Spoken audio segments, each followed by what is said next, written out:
Hello everyone, welcome back to the Sonic Retrospective. Last week we took a look at the 2006 racing game Sonic Riders, and today we'll be looking at its sequel, 2008's Sonic Riders Zero Gravity. Originally I wanted to do a combo video on the first two Riders games, but when I decided I was doing free Riders, I thought it would be weird to have a combo video and then a separate video on the third entry, so now we have 3 individual videos. Though like I said last time, the free Riders video has been delayed. To recap the previous video, I said that Sonic Riders was an incredibly unique and fitting racing spin-off for the Sonic series, especially in the 2000s. The game has a decently high skill ceiling, which makes it really rewarding to come back to 15 years later. The biggest problem with the game is that it lacked content and was not very accessible for players not interested in putting a lot of time into it when compared to far more accessible racing games. These are 2 problems that I feel are very easy to solve, while still making sure the appeal of the original game is retained. Like a more in-depth tutorial where you get to practice the moves the game teaches you, and from an external point of view, give the devs the time and money needed to have more tracks to play on. Well, you read the title of the video. I do not think Sonic Riders Zero Gravity does the simple job it had. Instead, I think Zero Gravity kills a lot of the appeal of the first game. Before getting into that, I should mention, this game released on the Wii in early 2008, and similar to the Wii port of Sonic Unleashed, this game also got a port to the PlayStation 2. As of the 6th generation consoles, this one outlived all of its competition and was still viable by 2008. Like Sonic Unleashed, there isn't much to say about the PS2 port besides it having significantly downgraded textures, the Wii version being the true Zero Gravity experience. Now, when starting this discussion of why Zero Gravity was a disappointing sequel, I think it's best to begin with the positives. First of all, the music in this game is even better than the first game, with more memorable themes for each of the tracks.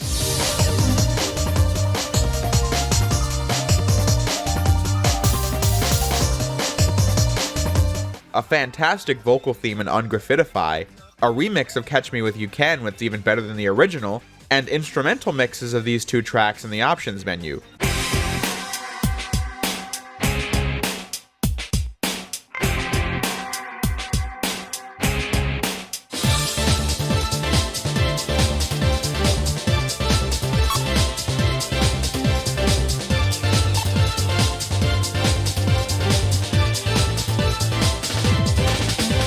When getting into more substantive matters, the game is indeed much easier to play for newcomers, especially with the right setup. Zero Gravity allowing you to play with the Wii Remote on its side like Sonic and the Secret Rings, or playing with the remote upright.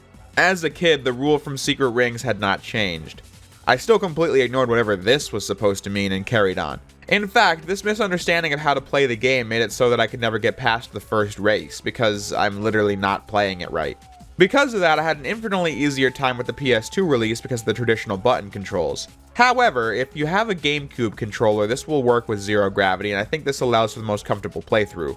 The gears feel a lot heavier in this game, but controlling it is simple. Move the analog sticks in whatever direction you need, press A to jump, press Y to change gears, more on that later, press R to gravity dive, and B with the analog stick to turn tight corners. These gravity moves are pretty fun because of the way the music stops for a second and picks up the second you let go of the button. It's pretty satisfying.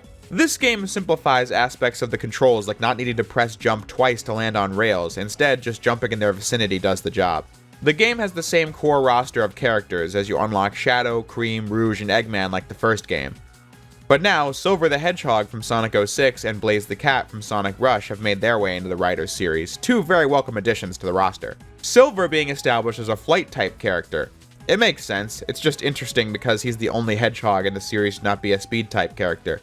You can also unlock 2 extra stages, 80s Boulevard and 90s Boulevard, as you tear through streets, buses, and subway tunnels as Sonic and crew.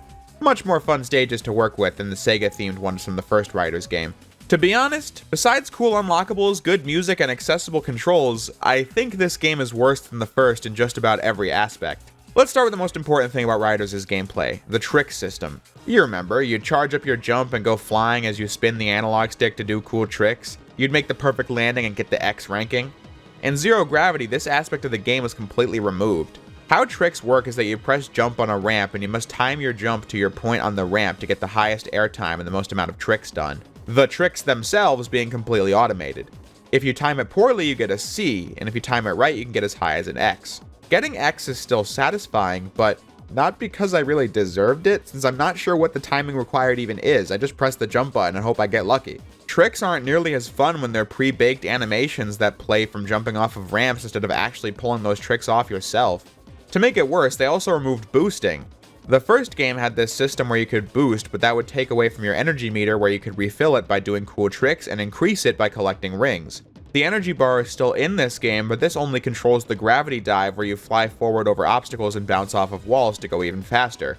It's kind of cool to do in these dedicated segments of the levels, especially when it helps you pull out a win, but the system in Riders 1 is just so much more fun. This is also manifested in turning corners, which instead of having to manage your speed and timing, you just press a button and corner turned. To be fair, this system is used to access certain shortcuts on the track, but I just don't find the game fun to play, so therefore it doesn't really matter. But speaking of shortcuts, these are also nerfed thanks to the gear change system. You still get rewards for collecting rings, the second tier of rewards being allowing you to access shortcuts, grinding on rails for speed gears, flying through rings for flight gears, and crashing through obstacles for power bikes. I said the type of board because of the fact that the shortcuts are tied to the boards themselves and not the characters. This isn't terrible, it gives you a motivation to experiment with extra boards since maybe you like certain shortcuts over others but want to just play as Sonic and Shadow.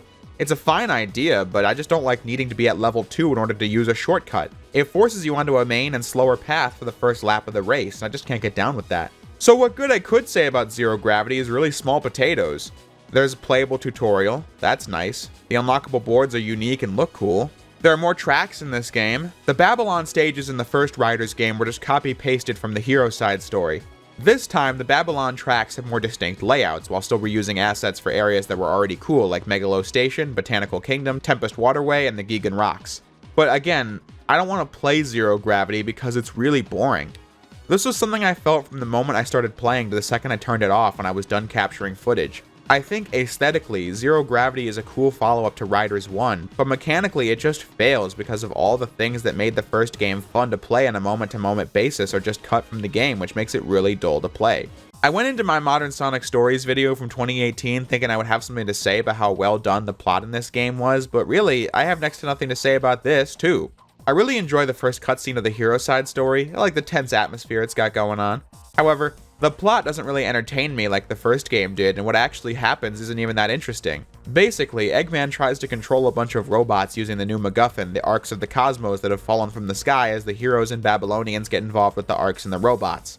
When Eggman fails, a giant robot monster is unleashed in Babylon Garden that you have to stop, and the end. To the game's credit, the final boss was much more difficult than Riders 1, where I don't even know if there even was a failure state. Here, you're in serious competition with the other racers to beat the monster. I don't know why that is, but you are, and I actually timed out my first try. Once that's done, you get the ending, and like the first game, I think it's really cool and well animated.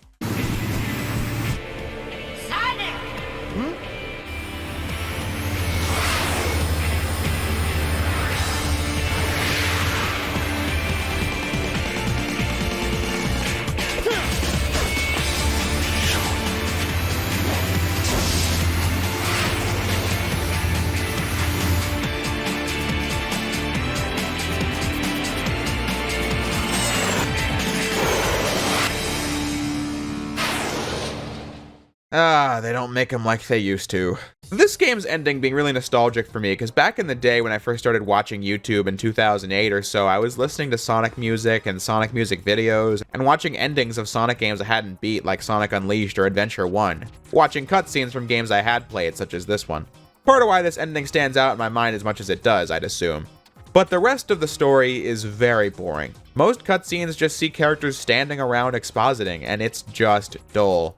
Characters standing around expositing in a game released as late as 2008 is going to get criticized by me regardless of it being a 4Kids era game or meta era or whatever. So instead of focusing on the story, my mind drifts to other things that grab my attention more than the plot itself, like, why is it that the game sees you racing in the story mode when it's not a World Grand Prix we're competing in? Seriously, even when your goals are to escape, you have to get in first place 3 rounds on a track.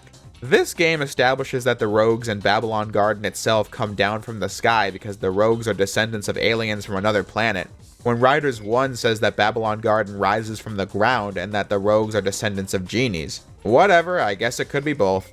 I can't say I really care because while I enjoy the setting and characters of Riders, I never considered these games canon to the series because Eggman now just has the leeway to open up a company and Knuckles is just established as a treasure hunter now and the characters just always dressed ready for races like it's a normal part of the world. Could be canon. I mean, Heroes already has Grand Metropolis, which is kind of similar to Future City from these games. And Unleashed saw Eggman having the resources to build Eggman Land in the first place, and Colors saw the Interstellar Amusement Park, so it could have happened, but I tend to ignore the Riders games from a canon sense. On a brighter note, I am very entertained by Eggman being so stealthy that he can sneak onto the Babylon ship, walk into a room with 3 people in it, literally steal what's on Jet's desk, and get away laughing. And I buy every single aspect of that. Eggman is as fast as Sonic and has Batman-level stealth abilities. How could you not be entertained by the antics of this guy? But anyway, I mentioned the World Grand Prix a moment ago. The hero side story just cuts off on this note. See you at the World Grand Prix! I remember being really hyped for that. Hindsight is 2020. I don't know, I really don't have anything else to say on this game, I just think it's boring. I don't hate Zero Gravity, I just don't care for it because all the cool stuff from the original isn't in it. It doesn't play terribly, but I just don't enjoy playing it and don't really plan on coming back to it anytime soon. Like I said last time, the Riders series is a really devoted fan base, which is great because when Sonic fans put their minds together, the result is some really spectacular stuff. This is what has gotten us the re-graffitified mod of Zero Gravity from Extreme Gear Labs, which sought out to change the game and make it more fun. First, by adding netplay, allowing you to play the game online, gear changes not being needed to access shortcuts, types being limited to characters, drifting is back, boosting returns via a repurpose of an item that allows you to run on the ground, therefore allowing you to access these spring shortcuts. However, this did lead to me getting ridiculous leads on my racing opponents, but I did enjoy this mod much more than the regular game. Netplay gives it a lot more replay value as well. But that brings me into the discussion of Sonic Riders DX, another Extreme Gear Labs production that built off the existing Sonic Riders Tournament Edition. This version of the game comes with a texture pack if you want it, but the main advantages are the rebalanced game mechanics and the netplay. Online games aren't usually my thing, but when playing with close friends it's an absolute riot, since we all know how to play Riders and can therefore have a great time playing it together. Something made possible with the DX version. No! The turbulence made me go into the lava! No! Go backwards! No! Oh no! Come on, come on! Oh! No! What was that time difference? 4 milliseconds. Oh, that was so close. It's really fun to play, and now I'm really looking forward to whatever comes next from the team. I'll leave a link to the trailer in the description, and there you'll be able to get the link to the Discord server where the mod is being hosted. With all that said, this being the last real Sonic Riders game we ever got makes me kinda sad. I feel like the idea of Sonic hoverboards has so much potential, but the sequels to the original just squandered the idea.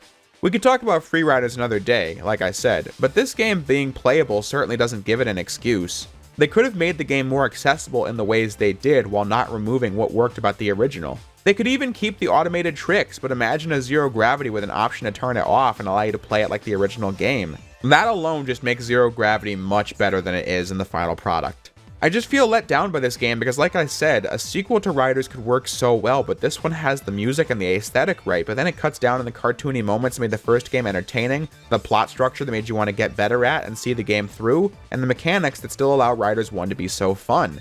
This is why I just don't care for this game as much as I used to, when, like I said, this outcome was avoidable. But with that said, this is the last video for the 2000s era of Sonic. The Black Knight review basically concluded everything I wanted to say about the 4Kids era and the eras before it, so I won't repeat myself. I will just say that I'm looking forward to the 2010s era discussion that will begin very soon, my video on Sonic the Hedgehog 4 Episode 1. In the meantime, thank you all for watching, and I'll see you next time.